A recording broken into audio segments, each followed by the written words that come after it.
The commissioning of a bespoke suit is an act of faith. It's quite an extraordinary process, which is not dissimilar to commissioning a portrait.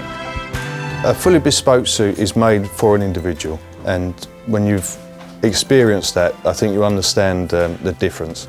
All in, there's about 80 hours plus of handwork goes into each suit. There's so much detail and time put into it that these things fit you perfectly and should last you for decades. First and foremost, you've got the consultation with the salesman.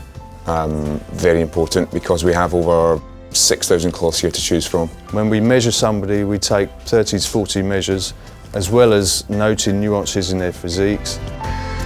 I think there's a lot of similarities between sculpture, between architecture. It's all about the relationship between measurement, proportion, and then 2-dimension and 3-dimension.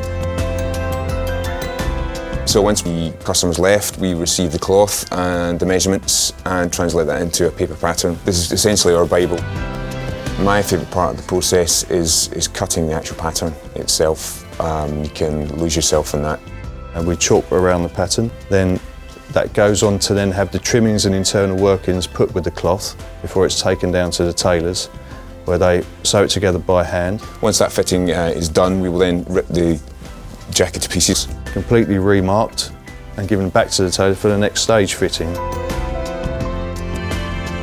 The fitting after that will have pockets in, facings in, all the linings, and at that stage we're trying it on really for fine-tuning. And there's usually 2 to 3 fittings at least, but in reality we fit garments until they're ready, and I and the customer are both happy. I mean, what kind of fashion business can actually claim that people would want to have something that was made 100 years ago? It's all about, creating something and make it beautiful. So in that way, it's quite similar to the commission of a work of art.